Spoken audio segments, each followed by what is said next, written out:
All right. Hey guys, welcome back to another edition of the Bryan Turner Basketball Podcast. So, kind of touch base on a few things and kind of use this as a opportunity to kind of just see what's going on out there. Let's see what's going on in the world. Let's chop it up. Let's see how we can break this down. And yeah, let's have a little fun. So, we are on the brink of playoff basketball. So probably when you guys check this out, you guys watching this, we're on the brink of starting our 2025-2026 postseason.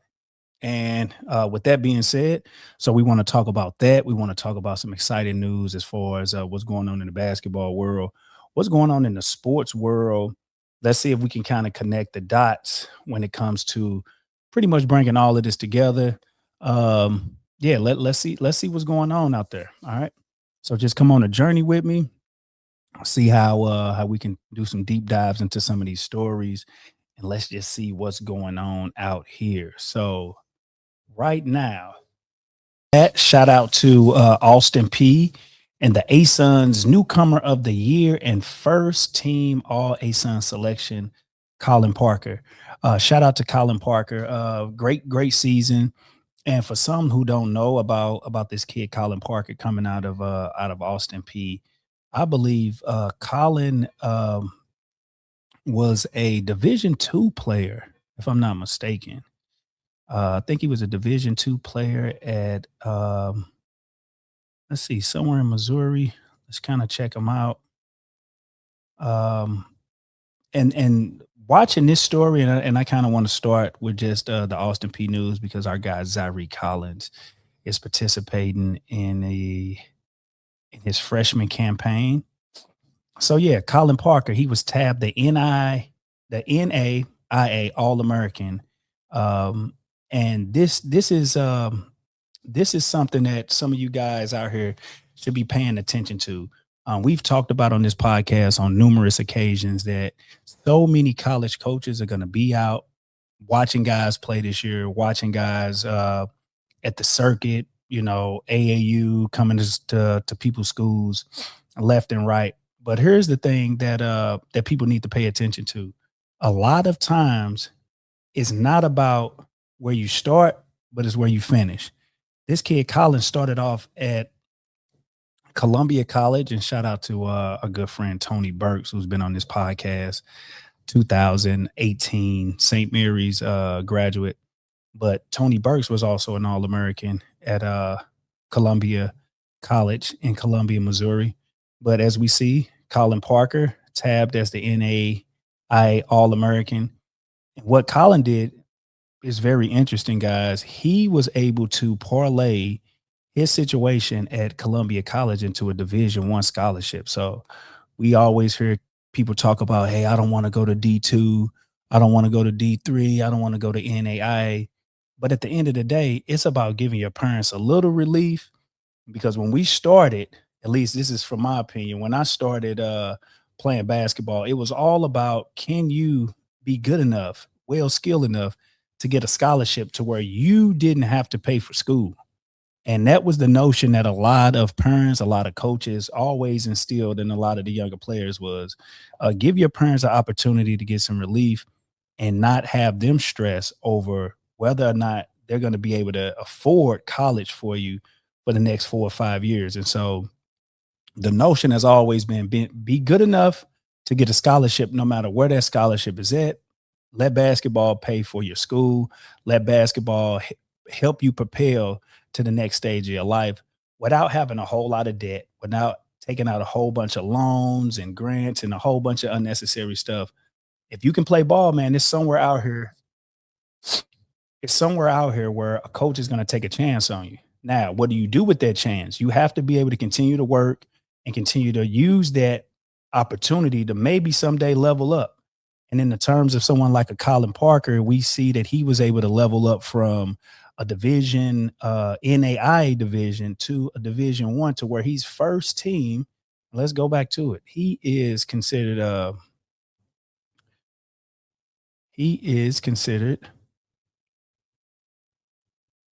right now as we speak. All right, the 6'A forward from Austin P men's basketball, uh, again has just been he's just announced that he was the newcomer of the year and first team All ASUN. So this kid goes from being an NAIA All American to an All Conference first team selection. So shout out to Colin Parker and uh, the good players over there at Austin P. And I would be remiss if I didn't give a shout out to St. Mary's own Austin P's freshman of the year and third team All ASUN selection, our boy Zyree Collins.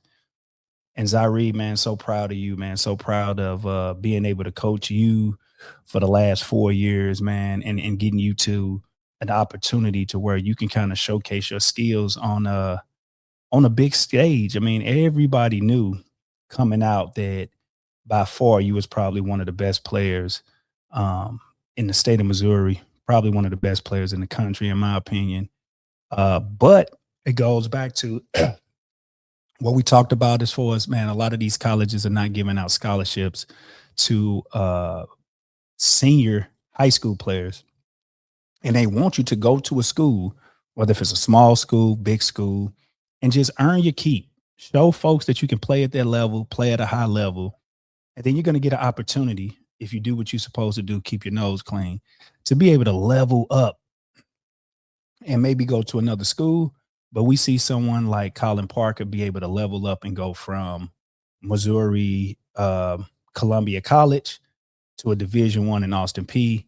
And then our boy Zyree Collins had a tremendous career, man, ran through the state of Missouri, man, crushed so many stats and had so many accomplishments of being a dragon. And now people are able to see what he can do on the national stage. And he became freshman of the year, third team All ASUN. I think he had a stretch right in there where him and the guy Colin Parker were going neck and neck on whether or not one of those guys were going to either be the player of the year, first team. I thought he should have got freshman of the year, newcomer of the year, and player of the year, but I'm very biased. But shout out to Zyree Collins for being first team, or not being third team All ASUN freshman of the year. And I believe they had a stat in here that said he's the first uh let's see, an unanimous all freshman team selection. Collins becomes the second player in the program history to earn freshman of the year, while also becoming the first freshman to earn All ASUN recognition. So shout out to the boys over there, Austin P, for doing their thing. And we look forward to watching and seeing what you guys are going to do in the conference tournament, and hopefully be able to advance to the NCAA tournament. So, all right, so we transition from Austin P. Now let's see what our boys over at SLU Basketball has been doing, man. So one of the hottest tickets in town. Shout out to Josh Shirts and the Billikens. So the Billikens played the other night. Man, tremendous last couple games. I mean, sellout after sellout. And it got a little rough early. I mean, we went to a couple games early, and I believe they had a couple stories floating around that a lot of folks were not going to a lot of the SLU games. But as of late, the Billikens have done their thing, and let me make sure that we have some stuff that the Billikens have been doing lately. All right, here we go.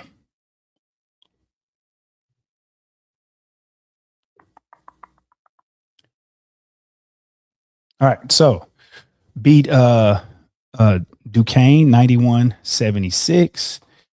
Right now, I think the Billikens improve to 26-3 overall, 14-2 in the Atlantic 10 after a win over Duquesne Dukes. And it's from these guys, man. This is a fun team to watch. We was able to check out some games right after the holiday. I think was right around January, and those guys set a record for 3-point shots. But they've been playing, man, very very good, man. We had I think Nelly was in the building the other night, and Chavis Arena was just rocking, man. It was rocking. It was rocking. Nice. Oh. Mm. But again, stuff like that tends to happen this year, man. These guys have a lot of different skill players, skill athletes. Shout out to Coach Tate, man, and the tremendous work he's been doing over there at St. Louis U, man, being able to recruit and get certain players in. And that you have Coach Shirts. He's been able to add a little different type of flair with the type of kids he's been able to go out and get. And it's made for, like I said, a hot product here in St. Louis to be able to watch these guys. Man, 26-3, man. That's just very, very impressive coming from a St. Louis U team.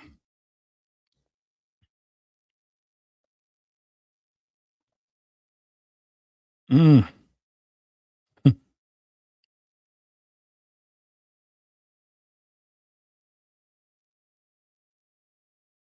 Oh man.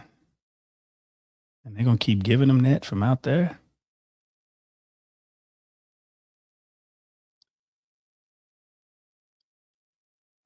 Okay. Again? Wow.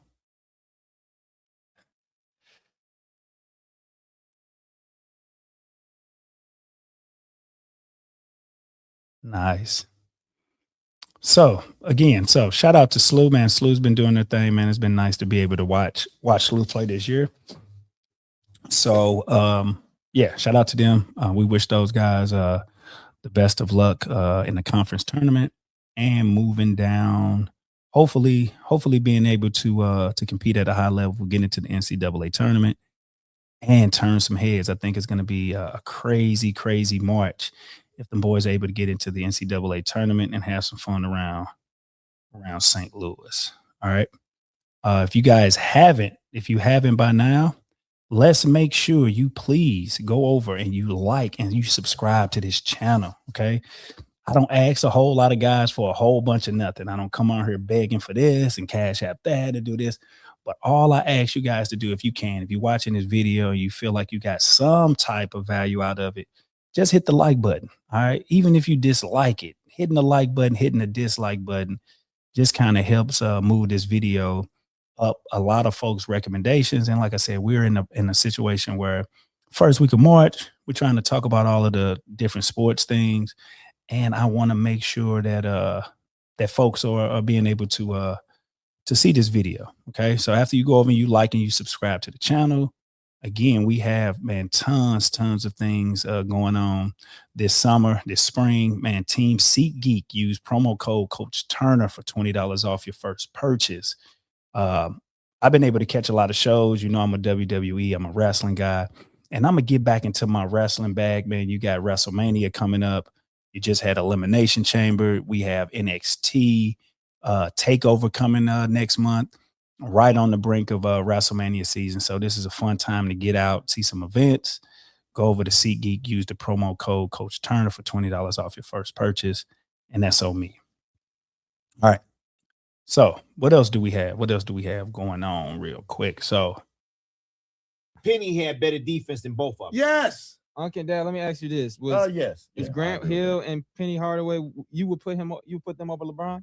Yes, in their prime. Yes. Yes. I'm taking both of them. I'm taking both of them in their prime. I'll see you later. Get up. I want to see you leave. I'm gonna stay because you don't even know who cooked Shaq in the '97. Bro, he's like, who did that? Hakeem Olajuwon. But Shaq. all right. I don't know how I feel about that right off the bat. All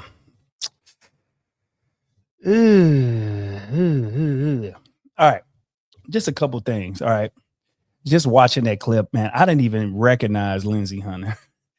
I mean, Lindsey Hunter, for guys who don't remember, Lindsey Hunter, I think made made a claim to fame probably with, I would say, with the Pistons. He's played on multiple teams, but I knew Lindsey Hunter from playing with the Pistons, being around kind of early 2000s. But I mean, was a very, very good veteran point guard. And then Tim Hardaway, I mean, you all know that guy's a legend. Tim Hardaway, I don't have anything to say bad about Tim Hardaway when it comes to his NBA career, playing career, the type of player he was. But I got a little pushback just based on that notion of what I just saw. Okay. I think right now we're in a space where everybody feels it's cool to pile on to LeBron James as, I would say, maybe losing a step, taking a step back. The man has played 20-some plus years and has probably had maybe 2 or 3 primes. And you can't say that about a lot of NBA players.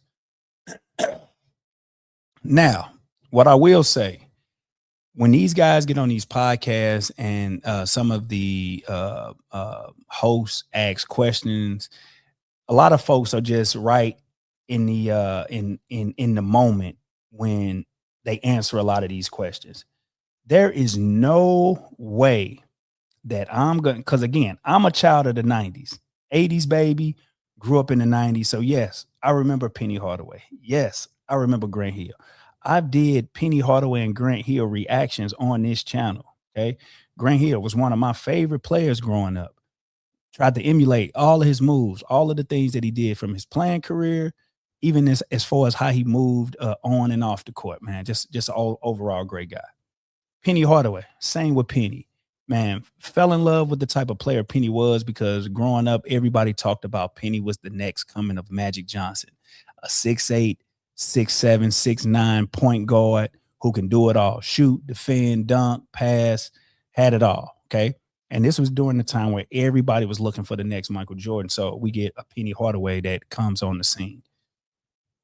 But with that being said, we have never, and if this microphone is on, we have never seen anybody like a LeBron James come in with the expectation to be a great, to be a legend, to be a Hall of Famer, have that pressure being 18 years old, live up to that pressure of being an elite player, all NBA legend, and probably in his first couple years, and then double down and basically take the NBA by storm over the next 15 to 20 years when we have guys like Kobe Bryant in their prime, Shaq in their prime, other greats in their prime. LeBron was around doing all of that whole era. And to sit up here and say that a Grant Hill in his prime and a Penny Hardaway in his prime is better than a LeBron James, I think these guys are bitter. I think these guys are liquored up. I think these guys has had too much to drink, because under no circumstance am I giving that. And I'm calling BS on that, because if we just look at a Grant Hill's career, all right, prime Grant Hill, I would give Grant Hill maybe he's up there with maybe like a Scottie Pippen, an overall team player, a Swiss Army knife, a glue guy. I would give Grant Hill that. Penny Hardaway, 6'9" point guard, okay? Not a ridiculous scorer, but a point guard, ran a team, okay? Could pass, could post up, could shoot, can defend, just like Tim Hardaway said. But okay, what's a Penny Hardaway ceiling? Okay, he's not a Magic Johnson. Okay, and he only played maybe about 7 years. Probably had a prime. His prime was maybe 4 years. We all remember Penny Hardaway from maybe the 97, the 96, the 97 finals, during that whole time with Penny and Shaq in Orlando, and during the time where Michael Jordan was in Chicago. But under no circumstance am I giving a nod to Penny Hardaway over LeBron James. If Michael Jordan and Magic Johnson had a baby, it'd be LeBron James. And so with that being said, no one has ever been able to come into the NBA with that type of, like I said, expectation, to be able to live up to that expectation and succeed it and do something that we've never seen happen before, to where he has enough cachet to where he can go get his son to play with him, because we've never seen that in the NBA. And for two legendary point guards to come out on a podcast and say that is just ridiculous. And I think that it has a lot to do with little jealousy, a little bitterness. But under no circumstances am I going that route and saying that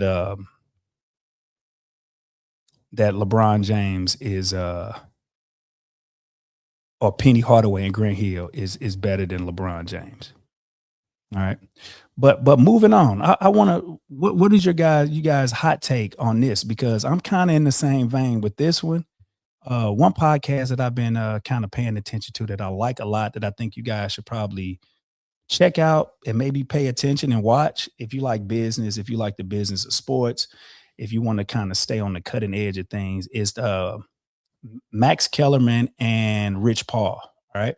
And also Rich Paul has a great, phenomenal book that that I think all coaches, parents, even some basketball players, if you like the business side of the game, is to check out. I think it's called Lucky Me, Rich Paul's book. Some great jewels on in that book. But let's listen to Rich Paul and Max Kellerman debate this situation where Byron Scott was asked, I think, on the podcast about LeBron James and whether or not is it time for LeBron James to exit LA.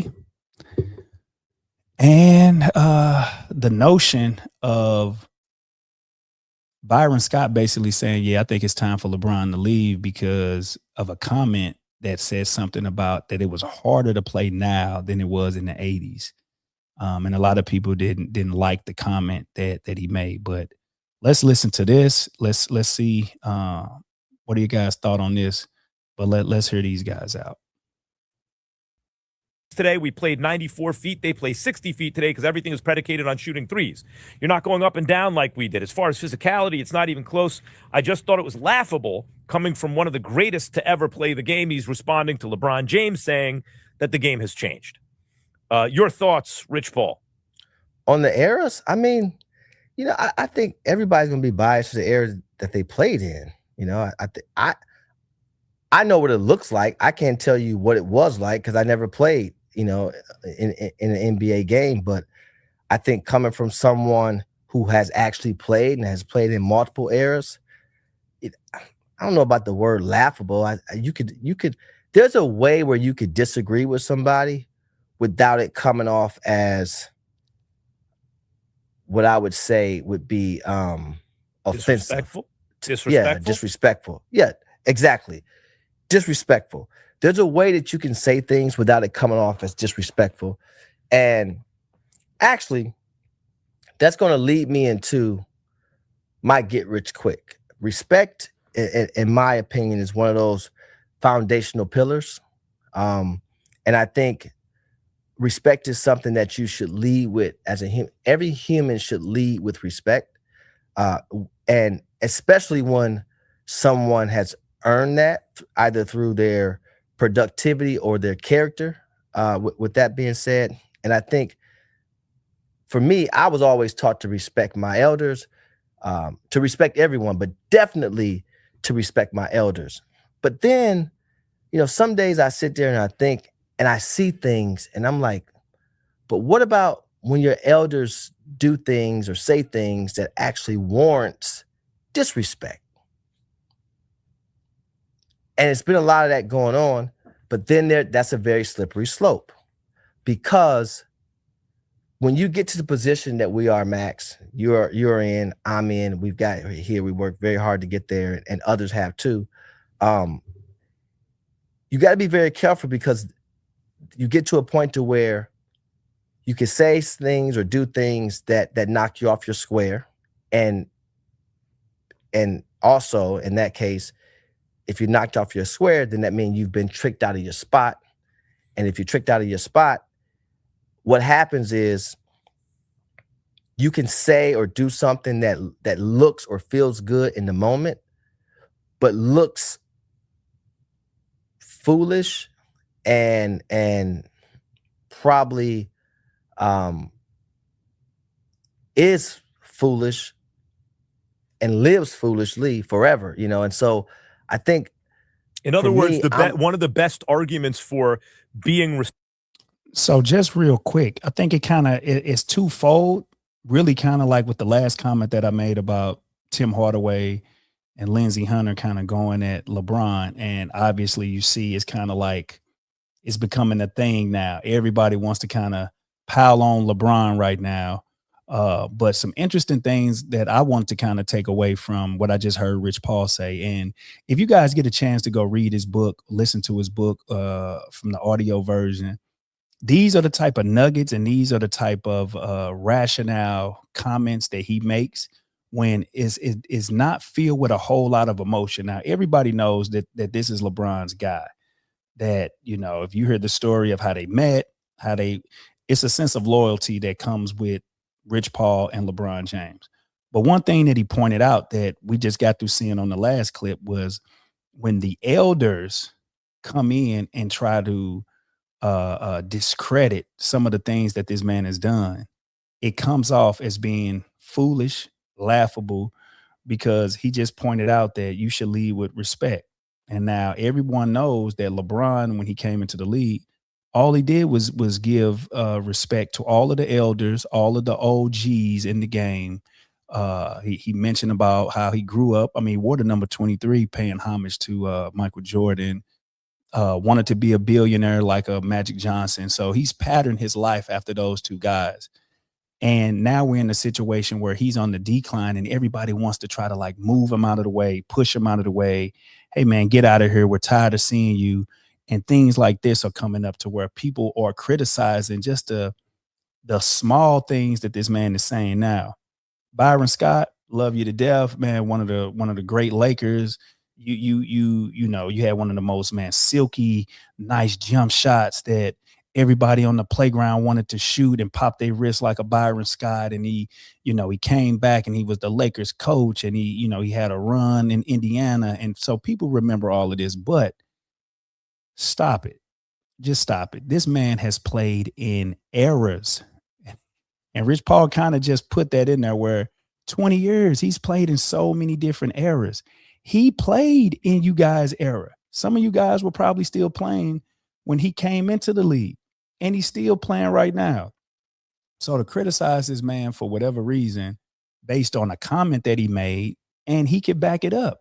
If he's saying it is harder now than it was back in the 80s or back when guys, you know, used to hand check or stayed in the paint for long periods of time, he could say that. LeBron has been around for a long time to be able to do these type of things. So I'm going to go with some things that he said, but let's just think. Now, don't just be creatures of the moment and creatures of habit right now when everybody wants to pile up on LeBron. But like I'm always telling folks, man, it shouldn't be no LeBron James slander. This man single-handedly carried the NBA for the last 20-some years. Now, it's a big toss-up question whether who era this was. Is it Steph's era? Is it LeBron's era? But the man is still playing at a high level. And you start to get comments like this that are just coming out of nowhere, that every little thing this guy does is kind of pointed at we're ready for him to leave, you know.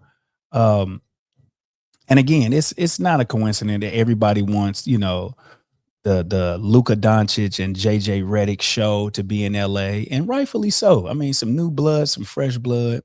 And I don't want to see a wasted LeBron James the next couple of years that's just hanging on, you know. Again, I want to make sure that that the man is able to kind of go out on his terms, which is, you know, that's always cool and always fun to see guys kind of going out on their terms. So let's see what else. let's jump into high school sports. All right. So St. Mary's Dragons, man, we're off to 21-5 on the season. Tremendous season, great season, probably one of our best seasons that we've had in a very, very long time.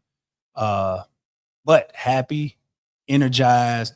We play later this week, and I want to kind of give my little 2 cents for what we have coming up, kind of get folks caught up to speed, can kind of check to see where you guys, what you guys think about the district, about state playoffs, and shout out to all of the teams that are either playing this week, played last week, all of the class 1 through 3 district champions that just finished up this past weekend. But hey, now we get 4, 5, and 6 this week. I'm excited about that. So right now we have the Misha Class 4 District 5 that the Dragons have to compete in. So as we look at this, we were lucky enough to get the number 1 seed. And then my good friends over at Gateway got the number 2 seed, which means that we got a bye first round.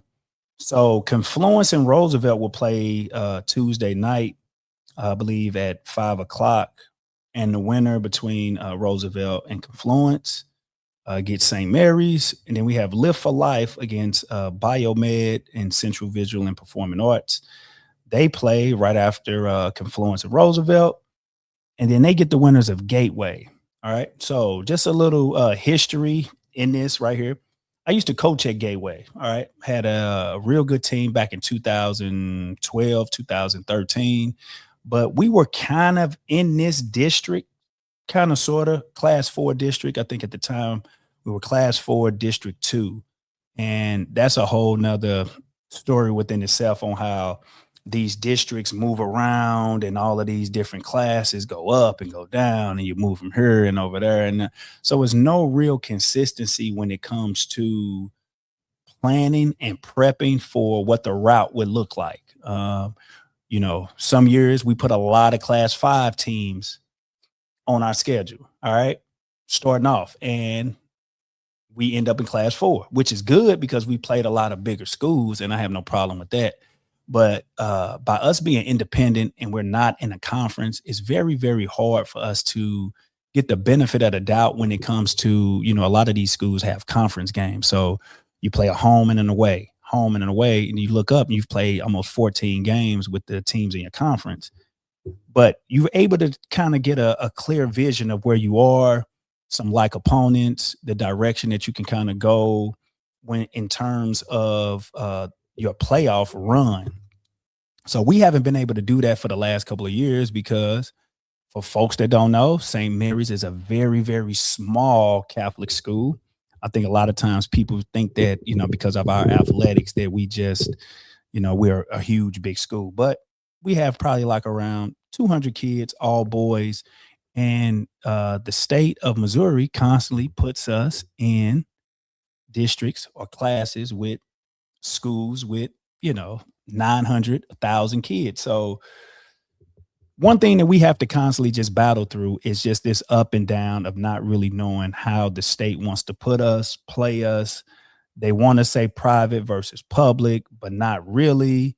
Then they want to give, you know, the public schools a chance to advance and, you know, do whatever the case. And then the private schools, because we can quote unquote have influence to let kids in or not accept kids, they want to try to punish us in some form or fashion by having all of the private schools play against each other, which again, it's silly, it's crazy, but here we are, class 4, district 5, St. Mary's with the number 1 seed and Gateway with the number 2 seed. So this is very, very odd because I went into this seed meeting thinking that Live for Life would probably get the number 2 seed, but for whatever reason, the other coaches didn't think that they were deserving of the number 2 seed.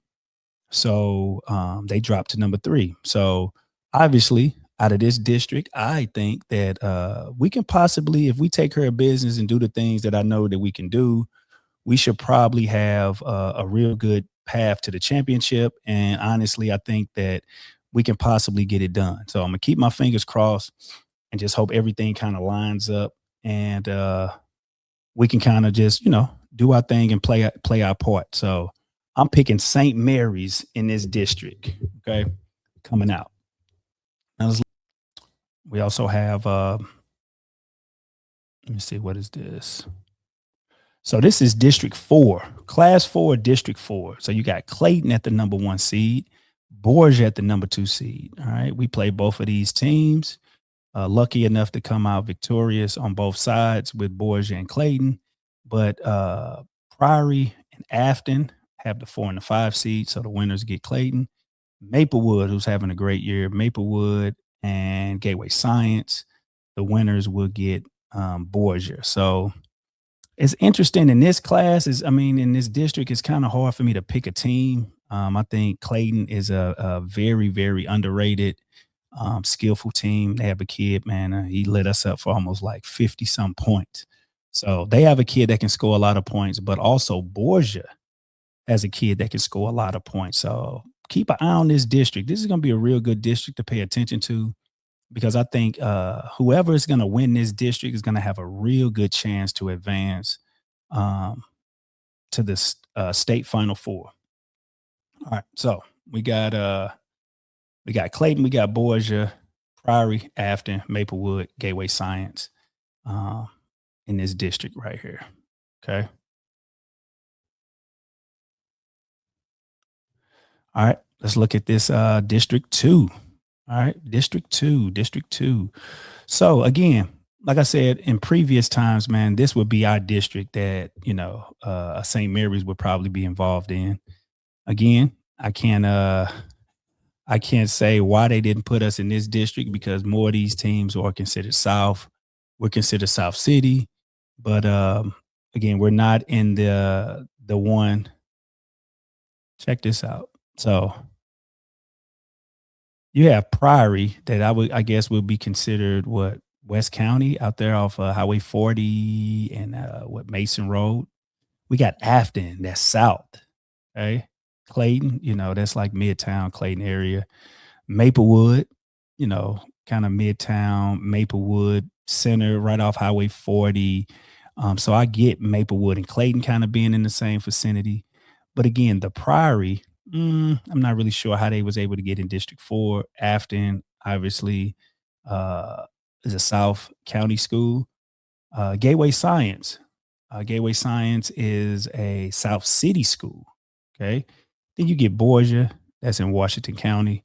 So Misha, explain how I would like to know how they're able to put these districts together, because it's kind of all over the place. All right, so District 2, and this is the one that kind of stood out. So you got Potosi and you got Bayless. Again, 2 South schools down South, 55 South. All right. Again, I don't understand why St. Mary's is not in this district, but hey, I'm not complaining too much. In years past, Bayless was always in the district with the South schools, the Roosevelts, the Gateways, the St. Mary's. Yeah, they would mainly be in those in this district right here. But you got St. Genevieve, you got even Park Hill Central, all right, Herculaneum, North County. You're starting to see where I'm coming from. All of these schools are South, and they get the District 2, and the only city, St. Louis school that's in there is a Bayless. Okay. Bayless had a real good team this year. We played them, man. They were huge. I mean, they were pretty big. So it was a big team. So it's going to be nice to see that Potosi Bayless possible matchup for Class 4 District 2. I'm not really picking anybody in that one, but that is pretty much the big one. And then also, if you kind of look over here at Class 4 District, what is this? District 6. And I think our district winner gets this district winner, which is Vashon, Lutheran North, Jennings, Normandy, Metro, Sumner. I mean, at the end of the day, this is like a city PHL / St. Louis City district. You got the PHL schools of Vashon, Metro, and Sumner. Then you got the North County schools in Lutheran North, Normandy, and Jennings coming out of this one. So again, this is going to be a nice matchup to see what are these guys going to be able to do with the almighty V side. These boys are in Class 4 and they're on their way to try to win another state championship, which again, this is going to be pretty interesting year in Class 4 to see what could happen.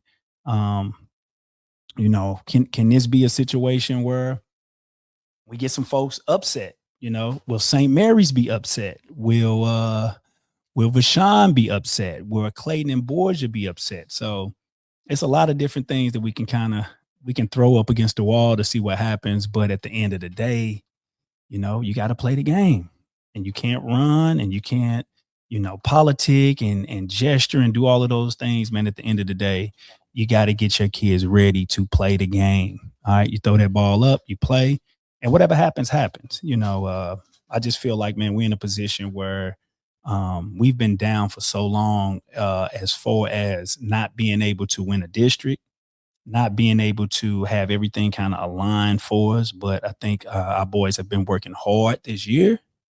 Very, very proud of them. And man, I can't wait to see what's going to happen this year, or this playoff run, for us to try to get some more hardware back in the school. So yeah. So again, man, thank you for chopping it up with me for just this hot second to kind of go over some things that I saw in kind of the basketball world, on social media, some things with St. Louis hoops. But at the end of the day, you know what I like to say, guys. Make sure you are grateful for every sunrise and thankful for every sunset. All right. We got to continue to do that. Man, pick somebody up, man. Bless somebody today, man. Man, give some encouraging words. Do some small acts of kindness for folks. All right. Those things can go a long way. So again, thank you guys for checking out this pod, and thank you guys for chiming in with me. Let me know in the comments section what you think about these stories that we talked about, and wish us luck, man. Who do you think is going to come out of those districts in Class 4? Is it going to be Vashon? Is it going to be Live for Life, Confluence, St. Mary's, Clayton, Borgia? Man, let me know in the comment section what you guys think, and I will check you guys on the next video.